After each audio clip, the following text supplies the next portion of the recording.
pues bienvenidas a este nuevo ciclo escolar aquí en San José. Y les voy a hacer como una presentación muy general de lo que me parece que es fundamental que nosotros veamos este curso, ¿no? Y que es muy importante tanto para nosotros como para los demás en general que nos rodean. Yo me voy a seguir este texto del padre Thomas Keating, un monje trapense, aún vivo todavía, que radica en Estados Unidos. No sé ahorita bien en dónde está, si sigue en Massachusetts o ha cambiado. Él es un monje, vuelvo a insistir, trapense, y el libro se llama Invitación a amar, camino a la contemplación. Lo que nosotros queremos, o lo que nosotros digamos vamos a pretender, es que podamos, como dice el libro en la introducción, en la página 13, volver a presentar el camino espiritual del cristianismo de una forma que sea accesible para los actuales seguidores de Cristo.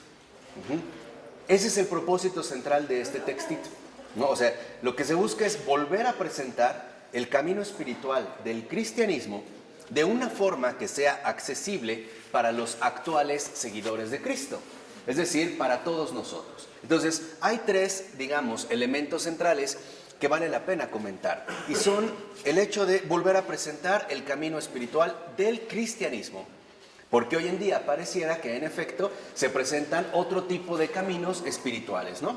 Como prácticas orientales de meditación o de desarrollo físico-mental, etc. No, aquí lo que queremos es volver a recuperar el camino espiritual del cristianismo. Segunda, de una forma accesible. De tal manera que entonces nosotros, en efecto, podemos irnos dando cuenta que lo que hoy necesitamos, en gran medida, es volver de nuevo a la práctica. ¿Qué entendemos por práctica en la vida espiritual del cristianismo? Lo que entendemos es la experiencia viva del encuentro con Dios. Esa es la práctica en la vida espiritual del cristianismo, es el encuentro vivo con la presencia de Dios. Entonces ya tenemos los dos elementos. Presentar nuevamente el camino espiritual del cristianismo. Segundo elemento, de forma accesible. Y el tercer elemento, para los actuales seguidores de Cristo. Es decir, para todos y cada uno de nosotros, los que vivimos en estos tiempos en particular. Entonces, para hacerlo, nosotros tenemos que reconocer algunas cosas en general. Primero, es que para que nosotros podamos realmente volver a presentar el camino espiritual del cristianismo de forma accesible para los actuales seguidores de Cristo, lo tenemos que hacer partiendo del nivel profundo de la condición humana y ya no solo de la conciencia humana. Entonces, lo que vemos es lo siguiente. Primero, ¿no? Queremos nosotros recuperar de nuevo el camino espiritual del cristianismo.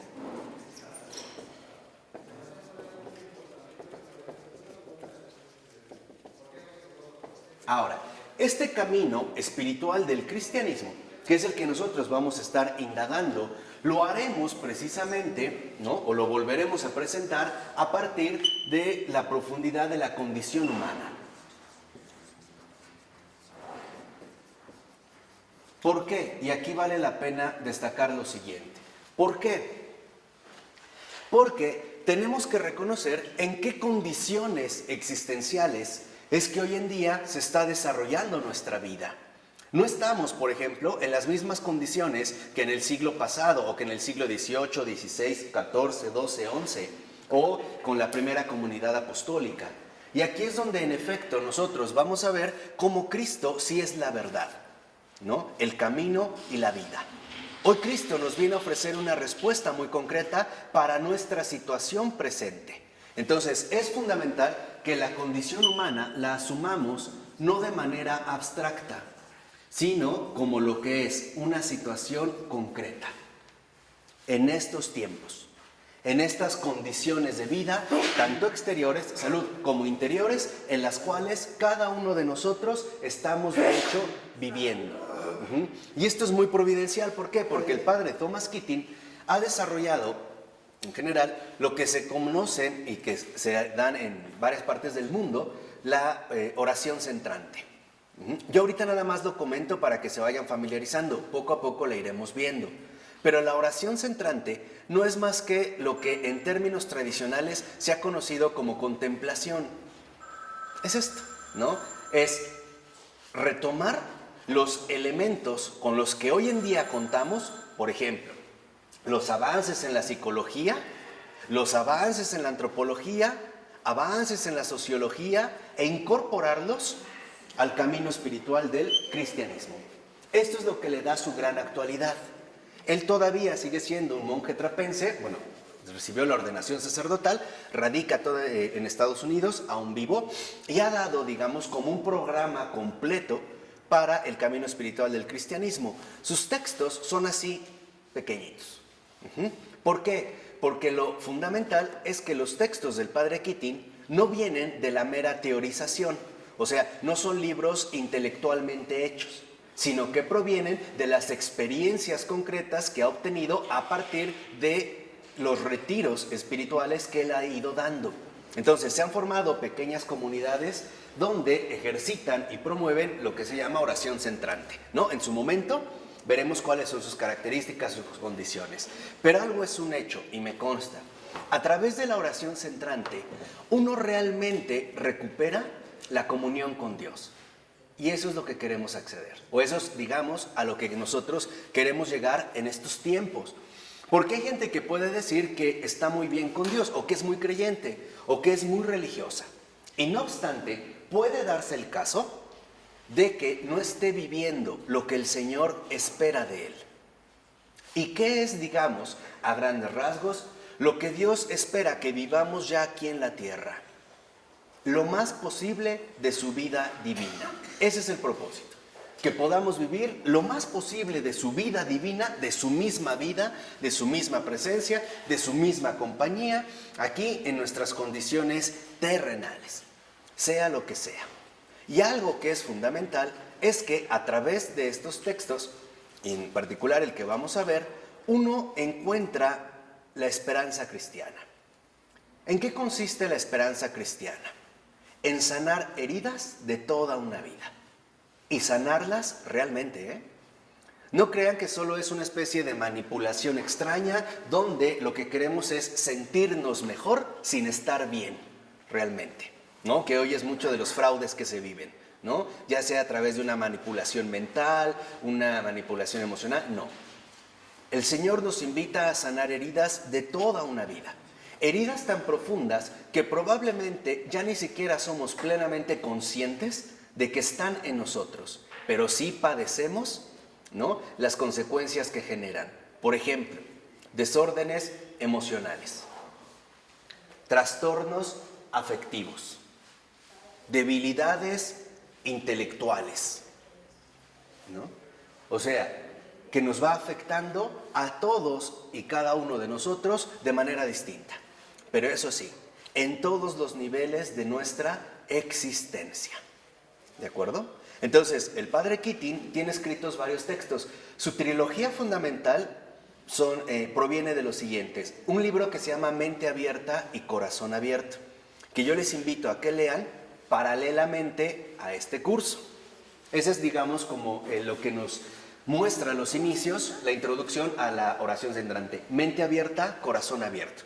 Es un texto pequeño, accesible, testimonial, y dijimos que resulte digerible para nosotros. Invitación a amar. Este es el texto en el que yo me voy a basar, ¿no? Y los voy a ir dando por temáticas según lo que va apareciendo a lo largo del libro y en base a los contenidos dados. Si alguien lo quiere adquirir y después repasar las hojas que vimos, adelante. Perfecto. Ya saben que a mí me encanta que sean lectores, ¿no? Invitación a amar. Thomas Keating, aquí está, el mismo autor. Camino a la contemplación. Y tiene uno sobre los 12 pasos. Y el mensaje de Cristo es un mensaje de salvación. Pero para que realmente seamos portadores de su mensaje, necesitamos primero estar en condiciones de recibirlo. Básicamente, la gracia en general, lo que nosotros llamamos gracia, o sea, la acción de Dios en la vida humana, ¿no? Así entendamos en este momento la gracia como la acción de Dios en la vida humana, depende de 3 factores, que sería algo así como la dinámica de la gracia. Primero, iniciativa. La iniciativa viene de Dios.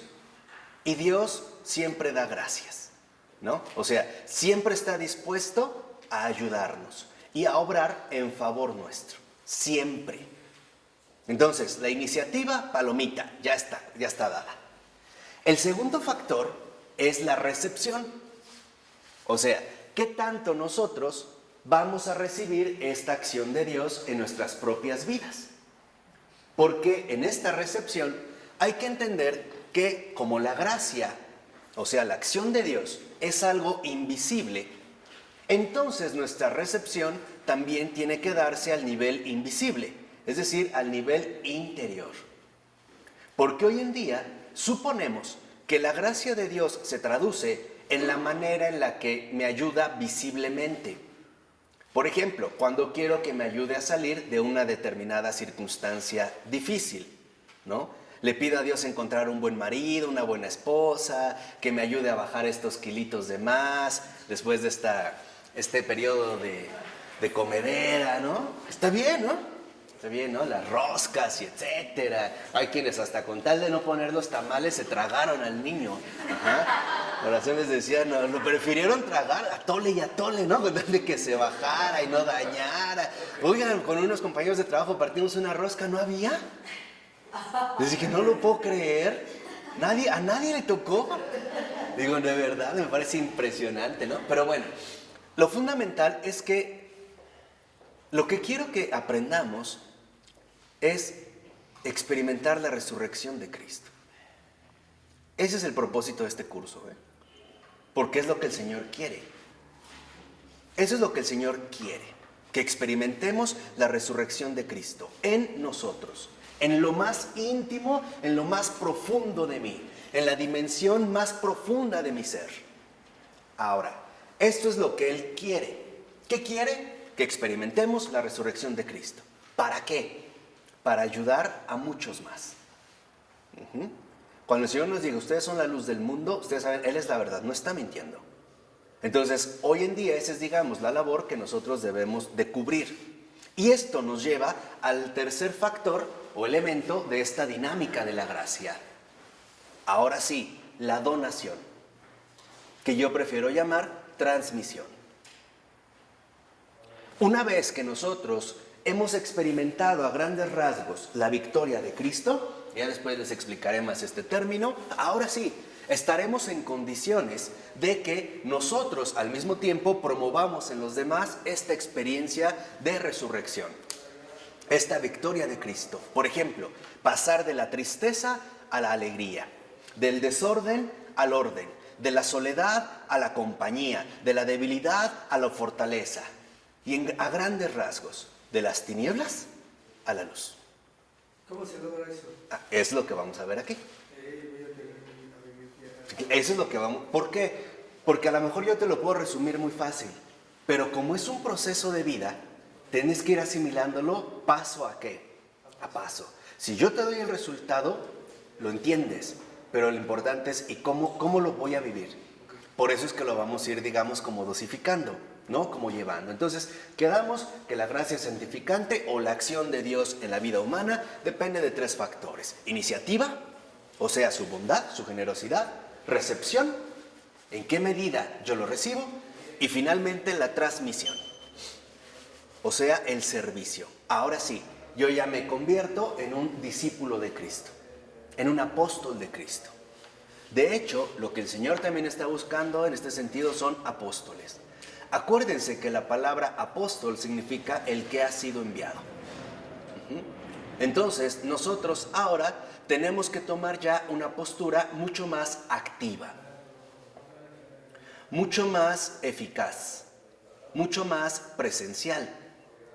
Pero no lo podremos hacer si no estamos en condiciones de ser enviados, ¿no? O, por resumirlo así, lo que el Señor quiere es ya acción. Eso es lo que quiere el Señor, acción. Pero para poder llegar a esta acción, primero tenemos que atravesar una preparación. Es como un entrenamiento, ¿no? A lo mejor para que alguien compita en unas competencias atléticas y gane, primero tiene que prepararse. Entonces, lo que nosotros vamos a darnos cuenta es que Para captar bien el camino espiritual del cristianismo, necesitamos prepararnos. Necesitamos prepararnos para estar en condiciones precisamente de poder recibir todo aquello que el Señor tiene para nosotros.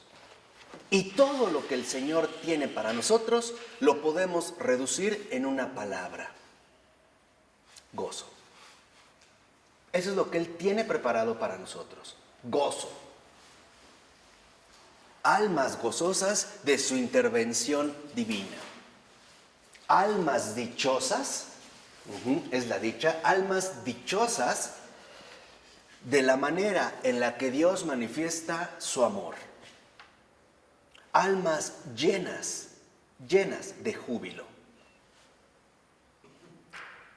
Almas llenas de júbilo porque han experimentado vivamente la victoria de Cristo.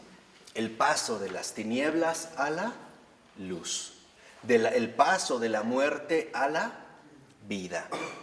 El paso, en último término, de la mentira a la verdad. Porque como les mencioné, nosotros como iglesia, como hijos suyos, estamos al servicio de esta muy santa madre. Y lo que estamos haciendo es seguir los pasos del Papa. Les decía, no es casual que el Papa insista tanto en la alegría. Y decía que no hay nada peor que un cristiano triste. Es una frase del Papa Francisco, ¿eh? No hay nada peor, fíjense, ni siquiera dijo el pecado, nada. Dijo, no hay nada peor que un cristiano triste. ¿Por qué? Porque la tristeza no es de Dios, de ninguna manera. La tristeza no es de Dios, sea la que sea. Y nos vamos aquí a dar cuenta de muchas cosas. Este es un programa vivencial, así que muchos aspectos que yo diré, ustedes los tendrán que ir aplicando en su vida ordinaria. Yo no los puedo obligar, pero sí les puedo dar todos los elementos para experimentar esta resurrección. Y lo mismo que decía el Papa Francisco, ya quítense esas caras de santitos de estampita, ¿no? Donde espantan. ¿A poco no han visto, por ejemplo, en una Santa Ágata? ¿No? ¿Qué le está pasando? ¿Qué está viendo? Unas cosas raras. No es así. ¿Por qué? Porque hoy en día, quizá no se han dado cuenta, pero el combate espiritual que se vive es ahí. Es el hecho de que las fuerzas operativas del mal le arrancan almas a Cristo, ¿no? Arrebatándolas de su dicha, de su gozo, de su alegría, de su resurrección. Y hundiéndolas en la tristeza, por ejemplo, la depresión, el desánimo, el abandono, la soledad, el aislamiento, el miedo, la cobardía, todo lo que no viene de Cristo. Llegando a extremos de tentaciones muy sutiles como la que sigue. ¿Cómo puedo yo alegrarme si tanta gente sufre? Cuidado, ¿eh? Hoy hay tentaciones bien sutiles. ¿Cómo puedo comerme esta langosta deliciosa cuando hay gente que muere de hambre? ¿Cómo puedo yo alegrarme si a cada lugar donde volteo hay gente que padece? Ahora, el verdadero padecimiento de un alma es la ausencia de Cristo. Ese es el padecimiento que tiene. No es no comer langosta o no tener un Honda Fit, ¿no? O algo así. Eso no es. Esas son incomodidades, ¿no? Sí, duelen, sí. Pero el verdadero padecimiento es la ausencia de Cristo. Y para que nosotros podamos llenar esta ausencia, primero nosotros necesitamos llenarnos de esa presencia. De tal manera que entonces lo que el Señor está realizando ya a estas alturas es un apostolado. Y se los digo clara y abiertamente. Al iniciar en este camino, ustedes declaran una guerra, que no es algo nuevo. Se supone que lo han hecho cuando en la confirmación o en la renovación de la fe les preguntaron, ¿renuncias a Satanás? Y se supone que respondieron que sí. Bueno, si ustedes se lo van a tomar en serio, prepárense para un buen combate. ¿Por qué? Porque este es el nivel en el cual hoy en día, precisamente, la iglesia se está, digamos, como aplicando, ¿no? O se está en este sentido desarrollando. Entonces, ¿Con uno mismo o en el Sí, no, con uno mismo.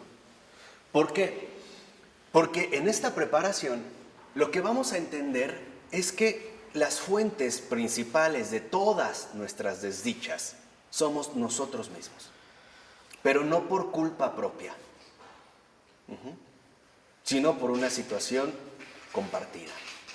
Todo aquello que nos transmitieron desde el inicio de nuestra vida. Aquí vamos a ir viendo las etapas de la vida, desde el primer momento de la concepción, nacimiento, 1 año, 2 años, 3, 4 años, 6, 7, 8, hasta nuestra vida adulta. Un muy amigo mío, y él sabe quién es, perdió un ser muy querido. Cuando yo escuché la noticia y entendía la situación en la que estaba, de corazón desde esta alegría cristiana, lo único que se me ocurrió fue decirle gracias, porque nos has dado una santa más en el cielo, para que interceda por nosotros. Y entendí que captó, que había algo mayor. O sea, depende de qué tanta altura espiritual nosotros hemos adquirido, porque no es algo que nosotros podemos forzar. Veremos que en gran medida lo que realmente nos perjudica son todos los apegos desordenados que hemos ido desarrollando. Ese es el primer punto. Y 2, lo que también nos perjudica es que no estamos dispuestos tan fácilmente a romper con nuestras propias limitaciones. Ejemplo, a suponer que ante una pérdida hay que sufrir o pasarla mal. Eso no necesariamente es así. Esto ya es un hábito que nosotros traemos y suponemos que es una consecuencia inmediata. O sea, tengo una pérdida, entonces tengo que sufrir. Nosotros hablamos de duelo. Pero esto, a ver, Blanca, yo te pregunto de corazón, ¿no involucrará de fondo una falta de fe? ¿No involucrará de fondo suponer que entonces Dios es incapaz para transformar nuestras condiciones reales de vida en situaciones insospechadas? El Salmo lo decía, haz la prueba y verás qué bueno es el Señor. No decía, haz la prueba y verás qué ojete es el Señor. Sí, para que... No, en serio, con esta radicalidad. Lo que pasa es que nosotros tendemos muy fácilmente, y es parte de nuestra condición humana, a establecer límites. ¿Cómo sufrió María entonces? Por ejemplo, María, claro que... pero ahí se ve muy claro, ¿no? María está sufriendo, pero es un sufrimiento que de fondo no es ni agobiante, ni amargo, ni desesperado. No vemos, por ejemplo, a Juan agarrando a María porque se quiere desgrañar a los romanos. No. María está entera, porque este padecimiento es un padecimiento que brota del amor. Es sufrir por saber que hay algo infinitamente mejor y más grande. Abre otra postura. Es un sufrimiento, es un gozo en el sufrimiento. Exacto. De hecho, los milagros que el Señor está realizando en estos momentos son esos, Blanca. Que lo que para nosotros es triste, se transfigura en alegre. Pero esta ausencia, por ejemplo, y lo sabemos, es una ausencia física. Yo puedo hacerme la idea, como mucha gente lo hace, ¿no? De que claro, ya pasó a mejor vida, ya está descansando. Sobre todo cuando, por ejemplo, atravesaron un periodo largo de sufrimiento médico, ¿no? A través de que estuvieron, por ejemplo, mucho tiempo en el hospital. Entonces decimos, no, claro, es que mira, ya pasó a otra mejor vida, ya está descansando. Pero en el fondo no nos consuela. ¿Por qué? Porque no son más que ideas. No son vivencias que realmente nosotros tengamos desde lo más íntimo. De algo que brote, vamos a decirlo así, desde lo más interior.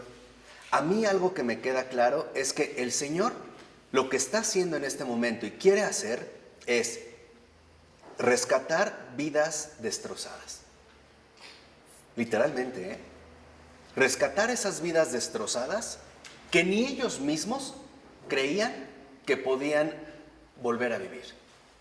Destrozadas, digamos, por situaciones que en su vida simple y sencillamente los destruyeron. Lo que quiere el Señor, en pocas palabras, es resucitar corazones muertos. O sea, resucitar corazones que murieron en base a toda la serie de circunstancias que vivieron, tanto exteriores como interiores, desde sus primeros comienzos de vida. Eso es lo que el Señor quiere. O sea, ahora me parece a mí que el Señor se está manifestando con fuerza como un Señor resucitado. ¿Por qué? porque nuestras condiciones de vida son muy peculiares. Por ejemplo, no es casual que hoy en día haya tantas adicciones.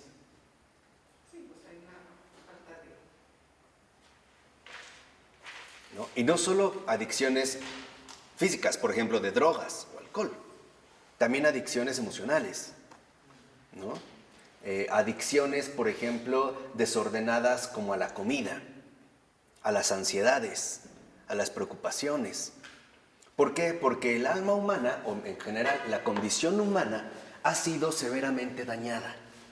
Entonces, cuando nosotros buscamos a Cristo, tenemos que entender que se trata de una realidad viva y no de un juego. Entonces, para poder encontrarnos con Cristo, necesitamos estar en condiciones de vivir este encuentro. Y eso es lo que el padre Keating está promoviendo. Ahí es donde me parece que viene su gran aportación. ¿Por qué? Porque no nos va a hablar en unos sentidos tradicionales de discursos elevados de contemplación, donde la verdad yo he escuchado unos y no me dicen absolutamente nada. El alma alcanzando las cimas olorosas de la fusión divina, donde el espíritu se derrama. No entiendo nada. No me dice absolutamente qué. Nada. Cuando yo digo, entonces, ¿por qué estoy triste? Al contrario, oigo eso tan sublime y me da coraje, ¿no? Digo, ¿y por qué yo no? ¿Qué vivió este? ¿O qué tiene él que yo no para poder acceder? Para que vean que hablamos dentro de nuestra condición humana concreta. ¿Por qué? Porque el cristianismo es concreto. Por eso el Señor se hizo carne. Por eso es que nosotros nos mantenemos fieles a la realidad de la encarnación. La encarnación es algo concreto. Dios se hizo carne. El Verbo se hizo carne. Cuando tú sufres por algo concreto. Por ejemplo, cuando tú dices, me siento mal por esto, o lo que me ofendió de ti fue esto. El problema es que hoy nos sentimos mal y no sabemos por qué. Es que me siento mal, ¿por qué? No sé. No tengo ganas de nada. Oye, pero mira, échale ganas, te llevo al salón de belleza. Nada nos mueve, nada nos levanta. No estamos en condiciones. ¿Por qué? Porque tal parece que en efecto lo que hoy en día está más debilitada es la condición humana. ¿Por qué? Por el tipo de vida que llevamos en estos tiempos. Por eso es fundamental que nosotros no solo hablemos del ser humano aislado, sino también de la cultura en general que hoy en día nos rodea y que nos lleva a vivir, o mejor dicho, a vivir mal en estos tiempos. Entonces, lo que el Señor quiere es realizar lo que Él siempre realiza: milagros. ¿Qué es un milagro? La intervención directa de Dios. Eso es un milagro. Por ejemplo, ¿se acuerdan que Jesús multiplicó los panes? Bueno, ahora Jesús hace esa misma multiplicación, pero el pan que le han presentado son las pocas esperanzas que a una persona le quedan. Por eso entendemos, por ejemplo, lo que Hans Urs von Balthasar llamaba la fuerza alfa. Cuando Jesús manda a evangelizar el mundo entero, manda a 12. 12 para miles y miles de personas. Y de esos 12 aparte van de 2 en 2. Ni siquiera llegaron en banda. Eran 2 y a veces 1. ¿Por qué lograban que los demás conocieran a Cristo? Por la intervención de Dios. No. Por su experiencia. Porque convivieron con Cristo. ¿Vivieron con quién? Con Cristo. Con Cristo. ¿Y nosotros estamos llamados a vivir con Cristo como los discípulos o no? ¿Sí? ¿Día con qué? Día. Cuando esta convivencia es madura, el Señor nos dice, ve y anuncia el Evangelio a todas ¿qué? Las naciones. La dinámica del Señor es igual, pero la diferencia es que el Señor se adapta muy bien a cada situación concreta que vivimos según las épocas y las circunstancias. Hoy en día el Señor se está dirigiendo ante todo al hombre del siglo XXI. ¿Y saben quién es el hombre del siglo XXI? Un hombre pisoteado en su dignidad, destruido en sus anhelos más profundos, carente de esperanzas, de grandes sueños, sediento de cosas extraordinarias y sobre todo agonizante por todas las falsas promesas de felicidad que se le han ofrecido y que no le han resultado. Sexualidad, dinero, poder, riqueza, fama, silueta corporal, dietas, ejercicio, operaciones, implantaciones, silicones, botox, viajes y no. ¿Agonizante de qué, pastor? Sí, o sea, agonizante, ¿no? Por todas las frustraciones de una felicidad falsa que no llega. Digamos, ¿qué postura adoptar? La experiencia de un resucitado. Alguien que sabe que ha atravesado esos mismos sufrimientos, pero que Cristo lo ha logrado sacar de esas condiciones. Si no, ¿qué esperanza tienen? Pongamos un ejemplo. Si todos nos entristecemos por esas situaciones, ¿dónde está Cristo? Desaparece. Por eso les decía que esa es la tentación más sutil a la que hoy en día nos enfrentamos. Hay niños, por ejemplo, que han sido fuertemente destruidos a partir de violaciones. Lo que necesitan es una cara sonriente de alguien que ha sido violado y sanado por Cristo. Porque lo que necesitan es una esperanza que viva. Cuando nos preguntamos por qué hemos sufrido tanto, es porque la gente también está sufriendo mucho. Y no podremos ayudar a los demás si no es a través de una experiencia compartida. Y esto es lo que nosotros necesitamos recuperar. Esto es justamente lo que nosotros, en este sentido, necesitamos recorrer. Y para ello, insisto, necesitamos nosotros profundizar en la condición humana. Porque en último término, la experiencia cristiana del camino espiritual es oración a nivel más profundo. Fíjense, es oración a nivel más profundo. No es la oración mental, que yo medito, imagino, y hago y digo. No. Es una oración a un nivel más profundo, tan profundo, donde se manifiesta la transfiguración del Señor. Por ejemplo, les decía, hoy los panes que el Señor tiene para multiplicar son las pocas esperanzas que a una persona le quedan. Y le quiere mostrar que a partir de estas pocas esperanzas le puede dar una vida llena de bendición, llena de inmensidad y por lo tanto llena de su propio amor. Y eso es lo que hoy tal parece, ¿no? Hay como muchos mecanismos muy sutiles que iremos poniendo al descubierto uno por uno y que nos permiten o que nos conducen equivocadamente a suponer que esto no es así. Miren, ¿se acuerdan que durante los primeros siglos del cristianismo, cuando apareció el monacato, fue una época como de fuerte purificación, ¿no? Ahí tenemos un San Antonio que se va a ingresar, San Antonio Abad, ¿no? San Antonio Magno, que se va a ingresar al desierto, vence las fuerzas del mal, lo hablaremos aquí, también lo menciona, 20 años. Y después el desierto se llena de monjes. Lo mismo que una conversión. Primero viene una purificación, después viene una maduración, y lo tenemos en la Edad Media. Pero después viene una etapa de plenitud. ¿Se acuerdan que el Señor decía en un salmo? Al ir iban llorando, ¿no? ¿Y al regresar? Cargando las gavillas. ¿Cómo iban a regresar? Cargando sus gavillas. Cargando sus gavillas y cantando. ¿Qué creen? Este es el tiempo del regreso. Y se los digo de una vez. Ahorita, lo que no podemos experimentar es dolorismos. Nada de sufrientes empedernidos. Porque este es el momento del regreso. Ahorita se supone que nosotros en este camino de regreso necesitamos en realidad una fuerte experiencia de alegría divina. Porque algo es cierto, la alegría solo Dios la da. La alegría es solo de Dios, ¿eh? Podremos nosotros acceder a ciertos sustitutos de felicidad, pero la felicidad es pasajera. Por ejemplo, la felicidad de tener algo pero que después se descompone o lo pierdes. La alegría es algo que permanece y la alegría solo viene de Dios. Este es el momento de ir cantando, de ir alabando al Señor, gozosos y llenos ¿qué? De alegría, de esperanza, de alegría. ¿Por qué? Porque hoy el alma humana ya ha sufrido lo suficiente como para seguir llevándola todavía a un abismo de amargura y de dolor. Por eso el Papa Francisco, como buena cabeza de la Iglesia, sabe hacia dónde hay que caminar.